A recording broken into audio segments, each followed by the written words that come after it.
Welcome to USA Insight, your destination for intriguing American stories. Today, we dive into the chilling tale of Albert Walker, a man who thought he had committed the perfect crime.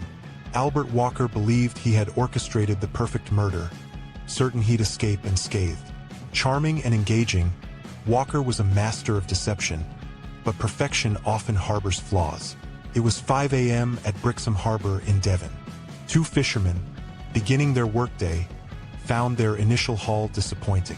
Venturing 6 miles further to an infrequently fished area known as the Roughs, they cast their nets deep, hoping for a better catch.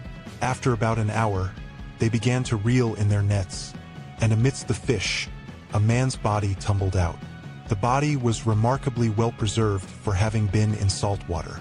Dressed in a long-sleeve shirt, trousers, and brown shoes, the man had no identification, except for a Rolex wristwatch displaying the date, the 22nd. His pockets were turned inside out, suggesting someone had searched them before. The condition of the body indicated it hadn't been in the sea long. A post-mortem revealed several injuries, including a deep head gash.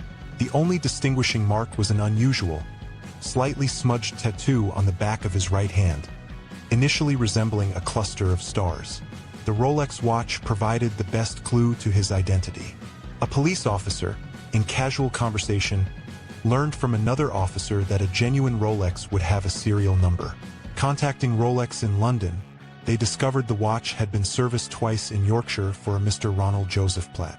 Without the Rolex, the identity of the body might have remained a mystery. The investigation led to Ronald Platt's last known address in Essex. Upon contacting the landlord, police were put in touch with the personal referee Platt had listed, a Mr. D. Davis.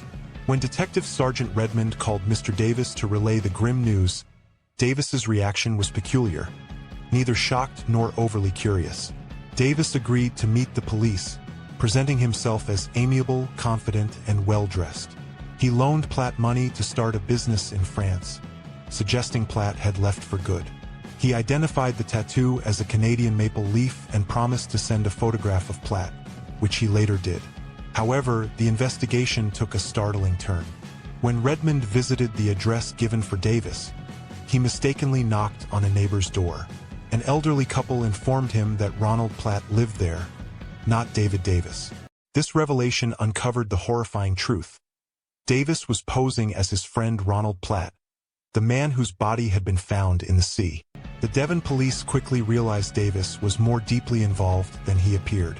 The identity theft discovery led them on a 3,000-mile chase across the Atlantic and 2 years of meticulous detective work to solve the mystery of Ronald Platt's death. Further inquiries revealed that Platt's ex-girlfriend Elaine Boyce had photos of him wearing the Rolex, his treasured possession. Elaine recounted meeting Davis 5 years earlier in Harrogate, where he charmed his way into their lives, offering them a share in his company, Cavendish Corporation. Davis's facade extended to attending church and portraying himself as a devout man, earning trust easily. In 1993, Davis sent Platt and Elaine to Canada with promises of a better future, while secretly preparing to usurp Platt's identity. Elaine's return to England and Davis's subsequent departure severed her connection to both men. For 3 years, Walker lived as Ronald Platt, using the identity to maintain his freedom. The real Platts returned to England in 1995 threatened Walker's charade. Taking Platt out on his boat, the Lady Jane, Walker murdered him, attaching an anchor to Platt's belt and dumping him overboard. The investigation gained momentum with crucial evidence like the anchor matching Platt's injuries and the discovery of Walker's true identity as Albert Johnson Walker, a fugitive wanted by Interpol for embezzling millions in Canada. Walker's arrest unveiled a cache of false documents, gold bars, and evidence linking him to Platt's murder. His calm demeanor during the police interviews belied the sinister actions uncovered by the investigators. The forensic examination of the Lady Jane and witness testimonies pieced together the crime, leading to Walker's conviction in June 1998. The jury swiftly found him guilty, sentencing him to life imprisonment. Elaine Boyce, among others, struggled to reconcile the charming David Davis they knew with the murderer Albert Walker. The case remains a testament to meticulous detective work unraveling a web of deception that spanned continents. The discovery of Walker's true identity as Albert Johnson Walker opened a Pandora's box of criminal activities. Walker had been on Interpol's radar since 1990, following a series of high-profile financial crimes in Canada. He was a mastercon artist who had embezzled millions of dollars from unsuspecting investors, many of whom were left financially ruined.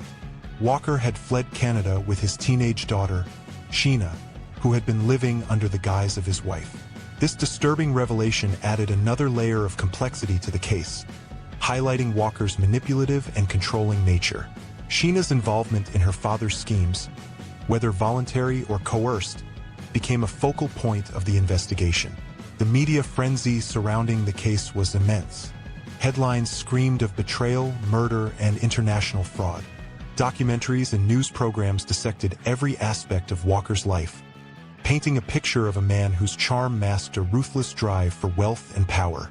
Albert Walker's trial was a dramatic affair, capturing the attention of the public and media alike. The prosecution laid out a meticulous case, presenting evidence of Walker's fraudulent activities, the murder of Ronald Platt, and the extensive lengths to which he had gone to maintain his false identity. Witnesses, including Elaine Boyce, testified about Walker's deceit and manipulation. The evidence was damning. The Rolex watch, the anchor matching Platt's injuries, and the false documents found in Walker's possession. The jury deliberated for a short period before returning a unanimous guilty verdict.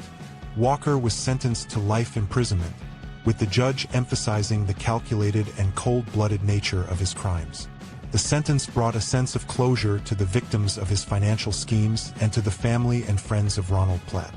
The case of Albert Walker serves as a chilling reminder of the lengths to which some individuals will go to deceive and manipulate others for personal gain.